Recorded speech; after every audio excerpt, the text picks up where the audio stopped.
Welcome to the debate. Let's get right into it. We are looking at a highly volatile development in global security today.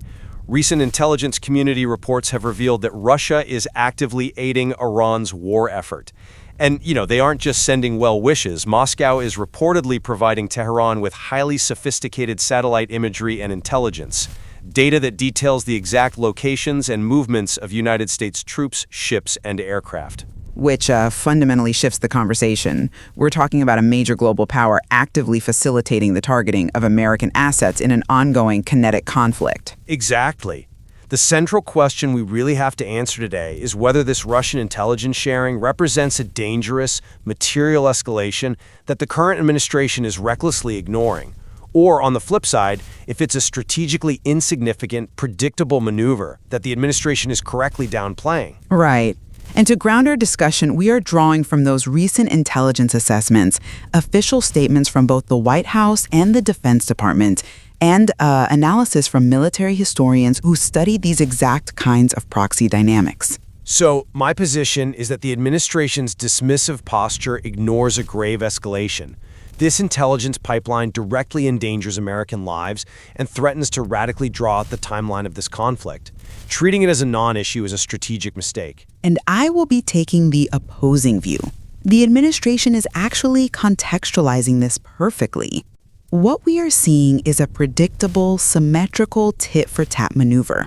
While it sounds incredibly inflammatory on paper, it has completely failed to degrade America's overwhelming operational dominance in the region. Well, let's start by looking at the reality on the ground. Iran's indigenous military capabilities have been systematically degraded day after day from all of the recent fighting.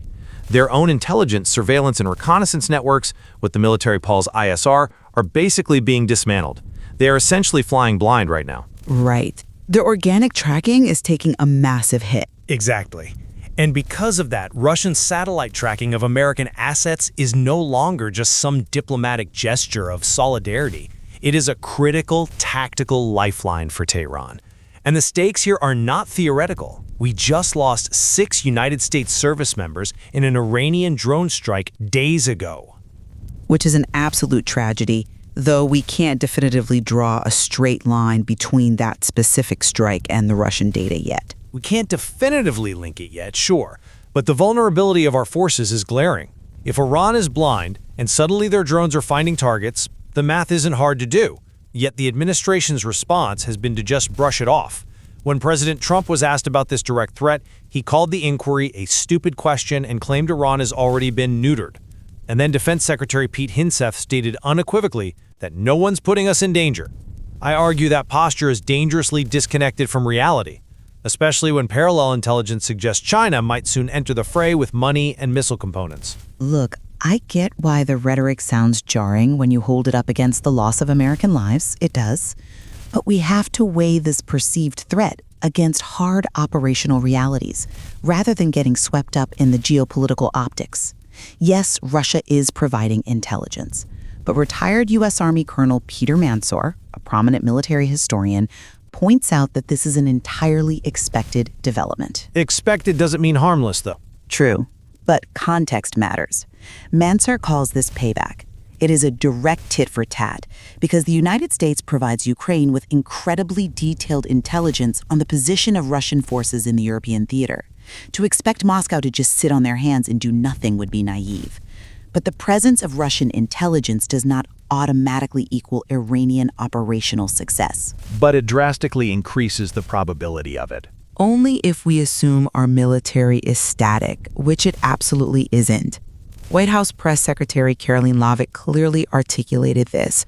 She noted that if Russia is sharing intel, it is clearly not making much of a difference, given the immense success of U.S. operations thus far. Secretary Hegseth is absolutely right to focus on the broader picture here. We have the best intelligence apparatus in the world. We track these communications. We know exactly who is talking to whom, and our CENTCOM commanders factor this precise information into their battle plans. Our job isn't to panic over an adversary's asymmetrical play. It's to maintain a dominant posture. I think that fundamentally conflates our overall operational success with the specific tactical danger posed to individual units. You're talking about the macro level. And yes, the U.S. is winning the broader strategic conflict. But tactically, on the ground, Russian satellite capabilities far exceed anything Iran possesses natively. They do have better optics and real-time tracking, absolutely. Right. We aren't talking about strategic intelligence here, like simply knowing a U.S. base exists. We are talking about tactical intelligence, knowing a specific ship is moving at 15 knots on a specific heading, or knowing the exact patrol routes of our aircraft.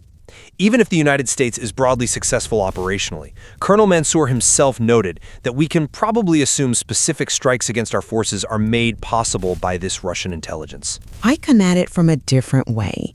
Vulnerability is a constant in any theater of war.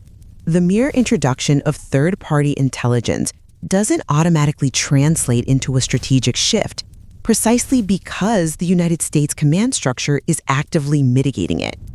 But what does mitigating it actually mean for the troops on the ground?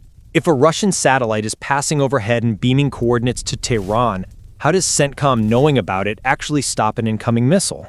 It means our commanders don't just sit there waiting to be hit. If they know Russian satellites are mapping specific ship movements, they adjust. They employ electronic warfare. They actively jam those Russian satellite signals, or they spoof our locations so the data Iran receives is useless or delayed. They change operational security measures and rely on unpredictable maneuverability. But that assumes a 100% success rate for our countermeasures. Think of it like playing poker with someone standing behind you, looking at your cards and signaling your opponent. Yes, we might have the best chips on the table, our operational dominance, but if Russia is broadcasting our hand to Iran, the dynamic fundamentally shifts. Only if we don't know the guy is standing behind us. Acknowledging that the Russian intelligence exists does not equal acknowledging it's overwhelmingly effective. Secretary Hegseth made it very clear. The Commander-in-Chief and CENTCOM know how to mitigate these specific risks. The intelligence advantage Iran gains is immediately offset by our anticipation of it. We can't conduct military strategy based on the premise that our forces should operate in a sterile environment free of adversarial observation. The Russians are looking, yes, but our overarching capability to neutralize Iranian assets remains totally intact. I see why you think that, but let me give you a different perspective on how the administration's public posture is actually undermining those very mitigation efforts. It is one thing for CENTCOM to quietly jam signals and adjust battle plans behind the scenes. It is another entirely for the Commander-in-Chief to publicly refer to inquiries about Russian involvement as a stupid question. You think the public rhetoric is bleeding into the tactical reality? Absolutely.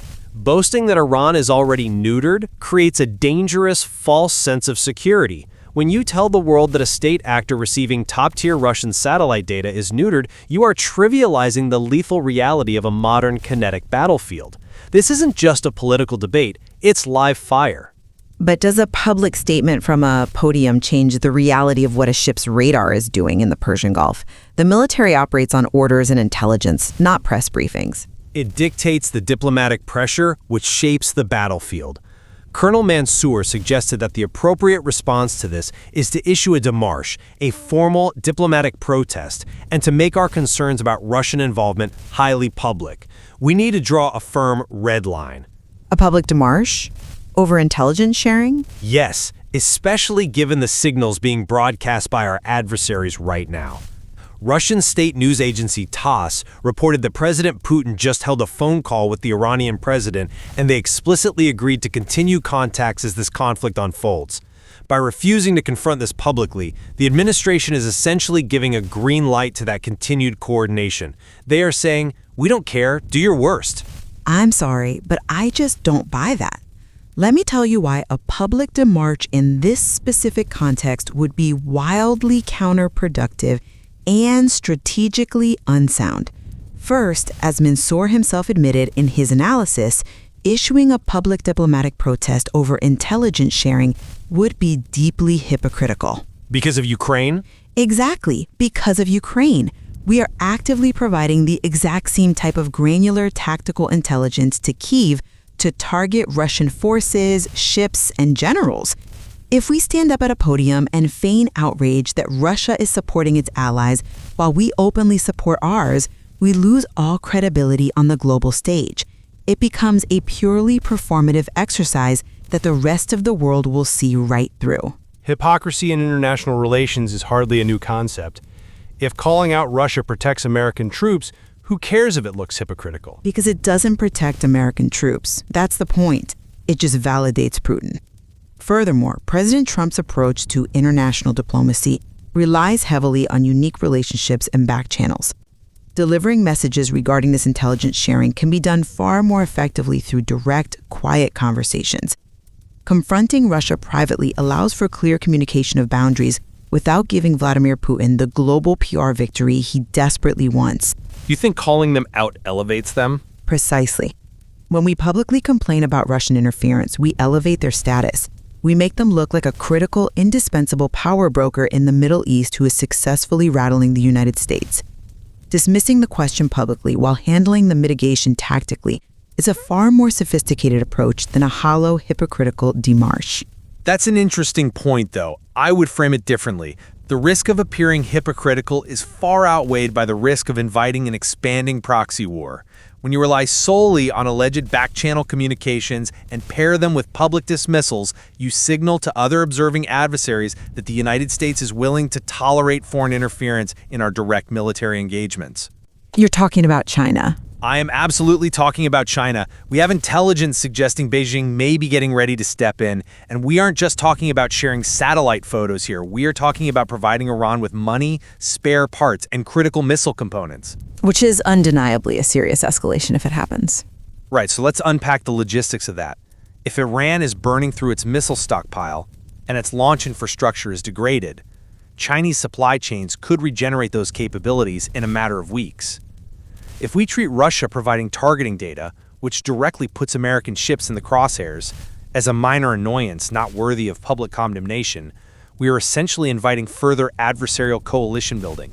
But you're assuming Beijing makes its strategic decisions based on White House press briefings, rather than the actual battlefield outcomes. Beijing watches how we respond to Moscow. If our response is to shrug, call it a stupid question, and claim the enemy is already neutered, we remove the deterrent friction that might otherwise give China pause. Remember, the administration initially signaled they were hoping for a 4 to 5 week war effort. We are shifting from a localized, short-term engagement into a testing ground for a new access of adversaries eager to pull their resources. That timeline is going to drag out into months or longer if we don't establish deterrence right now. That is a compelling argument, but have you considered the alternative message that a hysterical or overly aggressive public reaction sends? Calling out a geopolitical rival isn't hysteria. It's standard deterrence. But if we panic, if we elevate asymmetrical intelligence play into a global crisis, we project weakness. We project that the United States military is fundamentally rattled by a standard proxy tactic.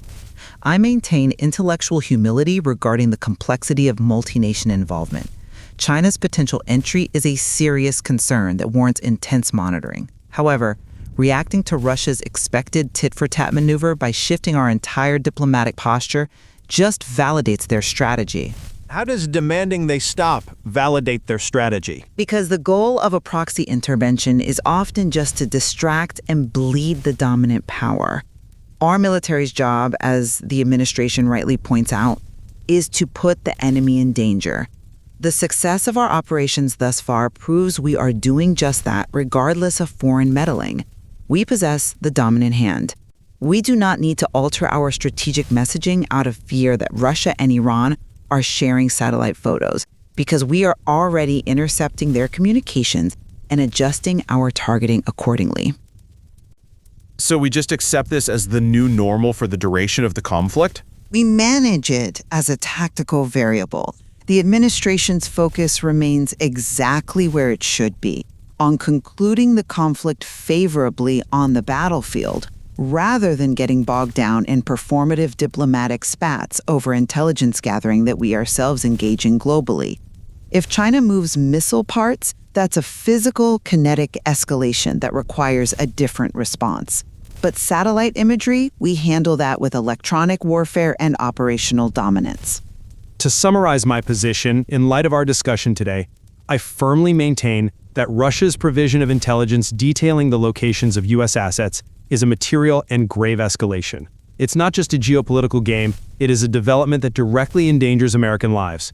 We have to look at the tragic loss of 6 service members to a drone strike as a stark reminder of what happens when a blinded adversary is suddenly given high-definition targeting data. And we both agree that loss is devastating, and force protection has to be paramount. Exactly. Furthermore, this interference risks prolonging what was hoped to be a swift 4 to 5 week campaign into a protracted proxy conflict. The administration's rhetoric calling inquiries stupid and claiming the enemy is neutered is dangerously dismissive. We require a serious public confrontation and a clear drawing of red lines, rather than relying on back channels that fail to deter further involvement from actors like China. And to summarize my view, the situation we are observing is a highly predictable, symmetrical proxy response. It is direct retaliation for U.S. actions in the European theater. More importantly, our armed forces are fully equipped to mitigate it. Acknowledging that Russia provides intelligence does not mean that intelligence is effectively degrading our operational dominance. It just requires us to constantly adapt. Right. The administration's strategy of maintaining a hyper-focus on battlefield operations while publicly downplaying the geopolitical drama is the correct approach. Engaging in hypocritical public protests would only serve to elevate Russia's perceived influence, give Putin a PR win, and project an unwarranted sense of American vulnerability. Looking at our discussion, there are clear areas of convergence. We both acknowledge that Russia is actively supporting Iran's war effort. And we both recognize that global adversaries, especially with the looming potential of China's involvement regarding money and missile components, are actively testing United States resolve. We are looking at a highly complex, multi-layered proxy environment. Indeed. However, we have continued disagreement over whether this specific intelligence sharing fundamentally alters the battlefield threat level to a degree that requires a strategic pivot. We also diverge significantly on the utility of public condemnation. Our debate really highlighted the tension between viewing a démarche as a necessary diplomatic tool versus dismissing it as a hypocritical waste of strategic capital. It reflects the inherent complexity of modern proxy warfare. There is often a vast gap between diplomatic rhetoric at a press briefing and the battlefield realities managed by CENTCOM. Examining that gap is essential for understanding the actual risks to our forces on the ground. There are certainly many more layers to explore regarding how adversarial alliances share intelligence, how supply chains operate under fire, and how logistics are coordinated in real time. Absolutely. The mechanics of these shadow conflicts and the unseen mitigations occurring daily, like the electronic warfare and maneuvering we discussed, provide endless avenues for further analysis as the situation continues to unfold.